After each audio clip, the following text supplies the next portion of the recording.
एक बार एक्सप्लेन कर देती हूँ, सॉल्व आप कर लेना। क्वेश्चन नंबर 8 में आपको कहा है एक डोम है बिल्डिंग का, डूम होता है actually, doom of building is in the form of a hemisphere. Hemisphere की फॉर्म में आपने देखा होगा बहुत सारी मॉन्यूमेंट्स ऐसे हैं जिनकी ऊपर इस तरीके का डूम बना हुआ है, मॉस्क वगैरह जो होते हैं या जो मकबरे होते हैं वो कुछ इस तरह के पिरामिड, ठीक है, पिरामिड नहीं है हेमिस्फेयर, ठीक है। हेमिस्फेरिकल शेप में डूम है बिल्डिंग का। From inside it was white washed at the cost of, अंदर से उसको वाइट वॉश किया गया, इस डूम को अंदर से वाइट वॉश किया गया जो हेमिस्फेयर है। तो यानी इसकी जो कर्व सरफेस है उसको वाइट वॉश किया गया और उसकी कॉस्ट क्वेश्चन में गिवन है। तो आपसे पूछा है कि अगर पर स्क्वायर मीटर की वाइट वॉश करने की कॉस्ट कितनी है और टोटल कॉस्ट भी दी हुई है, तो सबसे पहले आप इनर सरफेस एरिया बताइए डूम का। तो देखिए cost of white washing the inner surface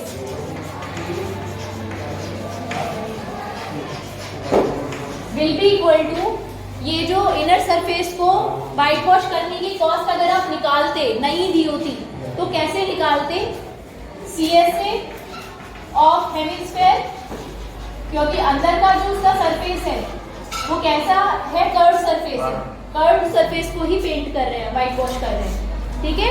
तो उसका एरिया निकालते हैं, CSA निकालते हैं हेमिस्फेयर का और उसकी मल्टीप्लाई करते पर मीटर स्क्वायर वाली जो कॉस्टिंग है, ठीक है, उससे। तो पर स्क्वायर मीटर की कॉस्टिंग कितनी है, 20 rupees.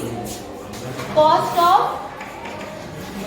White washing, cost of white washing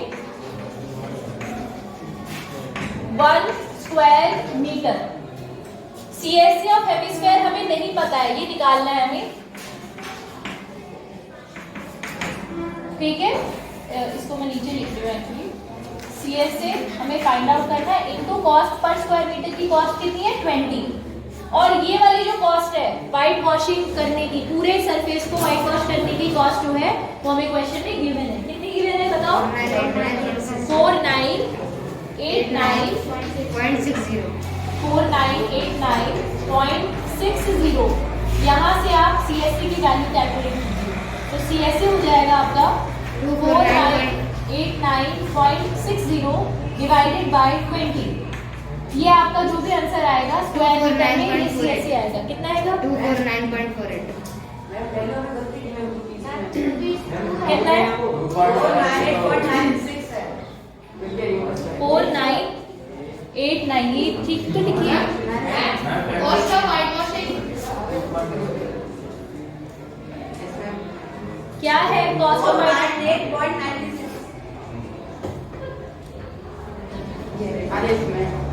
सही तो लिखिए, क्या प्रॉब्लम है, सही है ना। जो 20 है वो क्या है पर मीटर स्क्वायर, पर स्क्वायर मीटर, तो क्या प्रॉब्लम है, मैंने भी तो वही किया है। 249.48 आंसर आता है। 20 पर स्क्वायर मीटर की कॉस्ट है ना। हाँ जी बताइए, ये आपकी बुक अलग है, फिर मेरी बुक में और नहीं वो पुरानी। सुनो, आपकी बुक में ये अमाउंट कुछ बुक में अलग दिया हुआ है, मैं जिस बुक से क्वेश्चन करा रही हूँ उस बुक में इतना कॉस्ट दिया है, उससे कोई फर्क नहीं पड़ता, जो आपकी बुक में दी हुई है उसके अकॉर्डिंग आप कैलकुलेट कर लीजिए। मेथड तो यही रहेगा क्वेश्चन को सॉल्व करने का। सो CSA कितना आया इसके अकॉर्डिंग 249.48 स्क्वायर मीटर। ये इसका फर्स्ट पार्ट सॉल्व हो गया। सेकंड पार्ट में आपको बोला है volume of the air inside the room, air कितनी इसमें आ सकती है, तो हम किसकी बात कर रहे हैं, वॉल्यूम, यस, कैपेसिटी। एयर इसके अंदर कितनी आ सकती है ये बोला है इन्होंने, एयर आपको निकालनी है, दैट मींस वॉल्यूम निकालना है इस हेमिस्फेयर का। सो सेकंड पार्ट में आपसे पूछा है volume of air, volume of air, तो volume of air will be equal to volume of hemisphere. Hemisphere का वॉल्यूम का फॉर्मूला बताइए कितना होता है, 2/3 pi R cube. By R cube. तो इसमें वैल्यूज पुट कर दीजिए 2/3। मैम आर तो है ही नहीं, अच्छा निकालना पड़ेगा ना। रेडियस निकालनी पड़ेगी। तो जो आपका CS से आया है ना, ये आर तो आपके पास है ही नहीं, वॉल्यूम कैसे निकालोगे एयर का? तो पहले रेडियस निकालनी पड़ेगी। रेडियस कैसे आएगी? ये CSA की वैल्यू आई है आपके पास, कर्व सरफेस। अब इसका फॉर्मूला आपको पता है क्या होता है? CSA का फॉर्मूला कितना होता है? यहाँ मैं सॉल्व कर रही हूँ आगे इस तरफ, इस स्पेस में। हेमिस्फेयर का CSA होता है 2πr²। ठीक है, इसकी न्यूमेरिकल वैल्यू आपके पास आ गई कितनी? 249.48। बस अब आपको यहाँ पर कुछ नहीं करना, r की वैल्यू निकालनी है। So r² will be equal to 249.48 divided by 2π। Pi की वैल्यू क्या लेंगे आप? 22/7। 22 नीचे रहेगा और 7 ऊपर आ जाएगा। ठीक है, अब ये क्योंकि मैंने आपको बताया था कि कहीं ना कहीं इस तरीके से नंबर दिए होते हैं कि ये कैंसिल हो जाता है। तो जरा सबसे पहले 2 से इसे कैंसिल करके देखते हैं। 2 से ये कैंसिल होगा तो 2 1 2, 2 2 4, 2 4 8, 2 7 14 एंड 2 4 8। 22 से इसे कैंसिल करके बताओ मुझे कितना आया? 124.74 इंटू 7 डिवाइडेड बाय 22। जरा 22 से कितना आया? सॉल्व करो बेटा, इससे इसे कैंसिल करो, पूरे को डिवाइड करके भी देख सकते हो साइड में। सब बच्चे ट्राई करेंगे?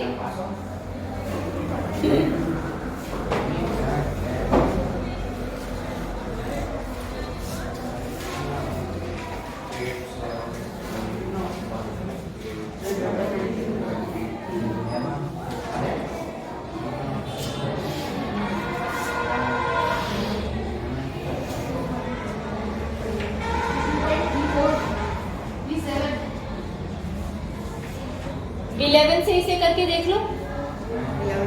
11 से इसे करके देख लो। 62.37 को डिवाइड करके देखिए कितना है? कितना? 5.61। यही है ना?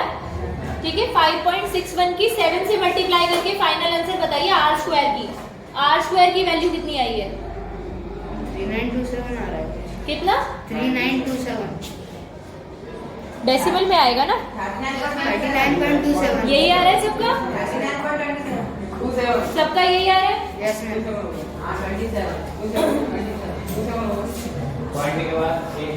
डेसिमल के बाद 27 बोल रहा है, उसी में लड़ाई हुई। 62.37 की मल्टीप्लाई जब आपने 7 से की तो कितना आया? अच्छा 11 से डिवाइड किया, ओके। और उसके बाद में 7 से मल्टीप्लाई किया, कितना आ गया आंसर? 39.27 ये आया। मतलब देखो r जो है ना, ये इसको आप अप्रोक्सीमेटली 40 भी कह सकते हो, 40। अप्रोक्सीमेटली। या आप r² की वैल्यू भी निकाल सकते हो। यहाँ से r की वैल्यू निकालनी पड़ेगी, एक्चुअली अंडर रूट में वैल्यू आएगी। क्वेश्चन में गिवन है क्या अंडर रूट की वैल्यू r की?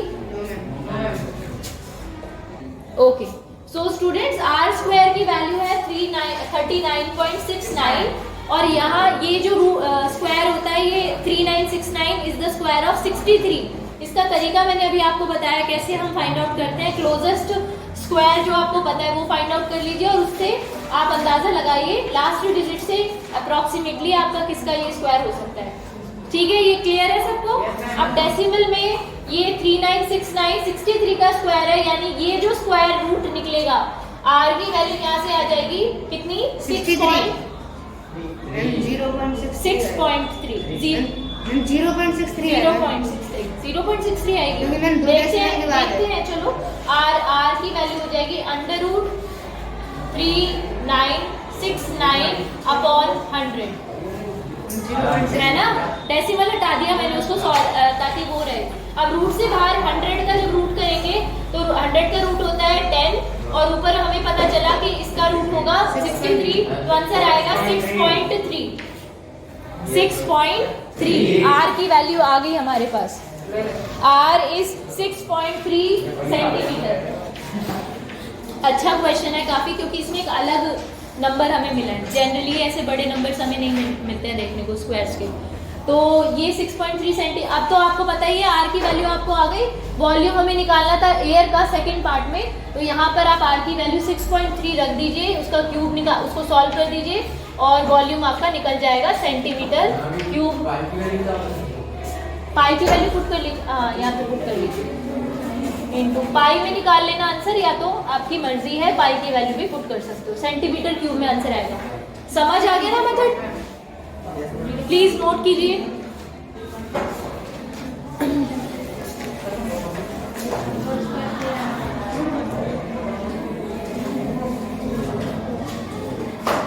नेक्स्ट क्वेश्चन पढ़ते हैं, चलिए। Question number 9। छोटी छोटी बॉल्स हैं आयरन की, ठीक है।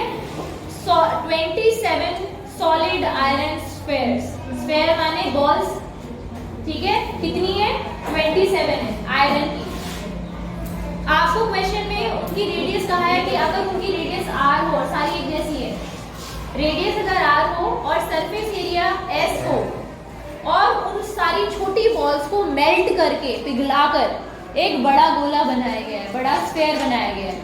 उस लोहे को पिघला दिया, मेल्ट कर दिया, और वो जो आयरन था उससे दोबारा से एक स्फेयर बनाया गया, एक सिंगल स्फेयर बनाया गया। ऑब्वियसली बड़ा होगा वो, जिसका सरफेस एरिया आपको दिया हुआ है s डैश, तो आपको r डैश की वैल्यू निकालनी है। नए वाले स्फेयर, जो नया वाला स्फेयर आपका बना है, उसकी रेडियस आपको बतानी है कि कितनी होगी, ठीक है।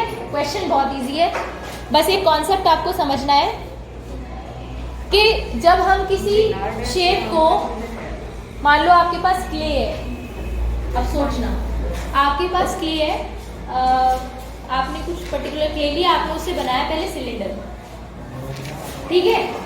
सिलेंडर का आपने सरफेस एरिया आप निकाल लो, टोटल सरफेस एरिया निकाल लो, तो वो कुछ आ गया आपके पास। उसके बाद आपने उसी क्ले को दोबारा से उसको उसकी शेप चेंज कर दी, और अब की बार आपने बना दिया स्फेयर या कुछ भी, कोन, any other shape.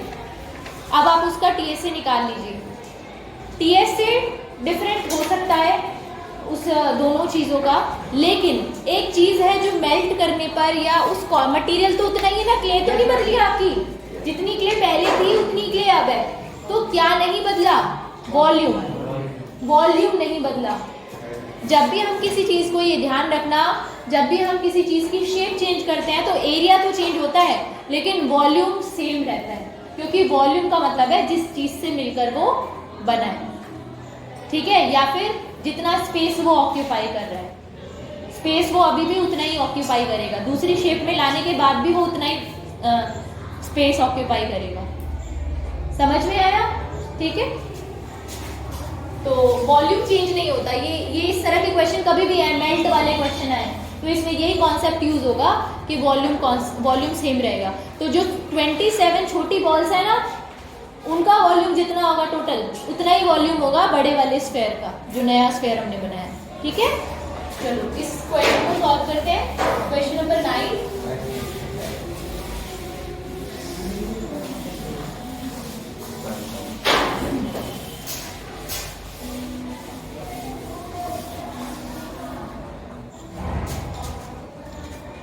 Volume of, अगर मेटल को मेल्ट करेंगे तो मैं उसका वही वेट सेम ही रहेगा ना, बदलेगा नहीं। वेट की बात कहाँ? मतलब वॉल्यूम, हाँ वॉल्यूम सेम रहेगा। नहीं, अगर वेस्टेज आप कंसीडर ना करो तो वेस्टेज थोड़ी बहुत तो होती है, बहुत माइनर, बट वो नेग्लिजिबल होती है, ठीक है। थोड़ा बहुत तो वेस्टेज होगा कहीं ना कहीं, मेल्ट करके उसको दोबारा बनाने में, बहुत माइनर। यहाँ पे हम आइडियली मान के चल रहे हैं कि कोई वेस्टेज नहीं, कुछ नहीं है, तो सेम रहेगा वॉल्यूम, ऑलमोस्ट क्या 99.9% सेम है, ठीक है। तो volume of 27 spheres, small spheres आप कह सकते हो, small spheres will be equal to volume of new big sphere, ठीक है। तो आप क्या लिखेंगे, अच्छा एक का वॉल्यूम निकालो, छोटी वाली जो बॉल्स है एक का वॉल्यूम निकालो और उसके 27 से मल्टीप्लाई कर दो, क्योंकि सारे छोटी जो स्फेयर्स हैं वो सेम है। तो उनका वॉल्यूम का फॉर्मूला क्या होता है स्फेयर का 4/3 पाई r क्यूब। अब इसमें r आपको दी हुई है, छोटे वाले स्फेयर्स की r कितनी दी हुई है, r ही है, तो हम इसे r ही लिख देंगे, r cube is equal to volume of new sphere 4/3 pi r dash square cube cube. ठीक है, यहाँ से देख लो क्या क्या कैंसिल हो रहा है, 4/3 से 4/3 कैंसिल होगा, पाई से पाई कैंसिल होगा, और r डैश क्यूब की वैल्यू आई है आपके पास कितनी 27 जो भी 3 का r 27 r क्यूब। चौक अजीब तरीके से चल रही है, 27 r क्यूब। अब हमें r डैश की वैल्यू निकालनी है, तो ये हो जाएगा क्यूब जब दूसरी तरफ जाता है तो क्यूब रूट हो जाता है, ठीक है, 27 r क्यूब। इस क्यूब से ये क्यूब रूट कैंसिल आउट हो जाएगा, क्योंकि यहाँ की ये बेसिकली 1/3 होती है, पावर 1/3 से 3 कैंसिल आउट हो गया। आ रही बात समझ में? ठीक है, और 27 किसका क्यूब होता है, 3 का। तो क्यूब रूट को सॉल्व करने पर हमें मिलेगा 3r। तो r डैश की वैल्यू आ गई 3r। जो बड़े वाला स्फेयर बना है नया, उसकी रेडियस पुराने स्फेयर्स की रेडियस की 3 गुना है, ठीक है। डैश लगा दिया, क्यों लगा है, क्वेश्चन में दिया हुआ है, देखो पढ़ो। Radius r dash of the sphere first part में निकालना था हमें, नए वाले स्फेयर, ठीक है, न्यू स्फेयर। क्वेश्चन नंबर 2 देखिए, रेशियो निकालना है आपको s एंड s डैश का। ये फर्स्ट पार्ट था जो हमने अभी सॉल्व किया है। अब हम सेकंड पार्ट सॉल्व करेंगे। s और s डैश का रेशियो हमें फाइंड आउट करना है, यानी सरफेस एरिया का रेशियो निकालना है दोनों स्फेयर्स का, जो पुराने स्फेयर्स हैं उनका सरफेस एरिया और नए स्फेयर का सरफेस एरिया, ठीक है। तो अब यहाँ पे एक चीज आपको ध्यान रखनी है बेटा, सरफेस एरिया s जो इन्होंने बोला है ना वो एक स्फेयर के लिए बोला है, ठीक है, एक स्फेयर का सरफेस एरिया है वो, तो यहाँ पे 27 से मल्टीप्लाई करने की रिक्वायरमेंट आपको नहीं है, ठीक है। तो यहाँ पे s की वैल्यू होगी surface area of small sphere, s क्या है, सरफेस एरिया, चौक दूसरा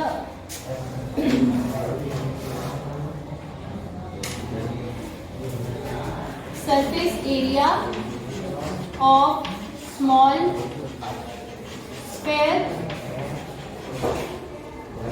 या ओल्ड भी लिख सकते हो, और सरफेस एस डैश क्या है, surface area of new big sphere या बिग स्फेयर। यहाँ पे फॉर्मूला लगा दीजिए, सरफेस एरिया का फॉर्मूला क्या होता है, स्फेयर का 2 नहीं होता, स्फेयर में क्या होता है, क्योंकि उसमें फ्लैट सरफेस तो होता ही नहीं है कोई, तो उसका TS3 होता है 4 पाई। अब यहाँ पे ध्यान रखना, छोटे वाले स्फेयर के लिए रेडियस r होगी, जबकि बड़े वाले स्फेयर के लिए रेडियस होगी r डैश का स्क्वायर, ठीक है। अब यहाँ पे हमें क्या करना है, जो अभी हमने r डैश की वैल्यू निकाली है 3r, ये हमें पुट करनी है यहाँ पर, ठीक है, ताकि वो कैंसिल आउट हो जाए, रेशियो तो तभी निकलेगा ना प्रॉपर। तो 4 पाई और r डैश की जगह क्या लिखेंगे हम, 3r का स्क्वायर, ठीक है। अब इसके आगे इसे सॉल्व करते हैं, देखो 4 पाई से 4 पाई कैंसिल हो जाएगा, और हमारे पास क्या बचा, r square upon 9r square, तो r स्क्वायर से r स्क्वायर अब फाइनली कैंसिल हुआ, और रेशियो आपके पास आ गया फाइनली 1/9, यानी 1/9। This is your second parts answer, ठीक है, नोट कीजिए इसको, और अगर डाउट है तो पूछिए।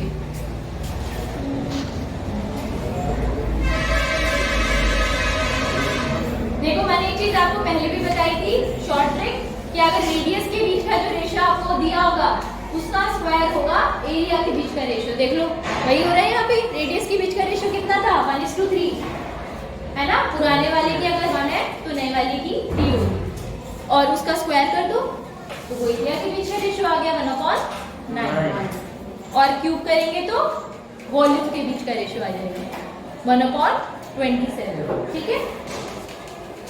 यहाँ से आप ये भी देखो कि 27 बॉल्स को पिघलाकर ही तो नया एक बना है, तो वो 27 के बराबर ही तो है, इसीलिए 1/27 होगा वॉल्यूम के बीच का रेशियो, ठीक है। अगर वॉल्यूम के बीच का रेशियो निकालने के लिए क्वेश्चन नंबर 10 देखिए, ये आप लोग करके दिखाइए मुझे अभी क्लास में। क्वेश्चन नंबर 10 ये आपको अभी क्लास टेस्ट का समझ लीजिए। क्वेश्चन नंबर 10 आप लोग सॉल्व करेंगे विद इन 5 मिनट्स, 5 मिनट के अंदर अंदर पूरा क्वेश्चन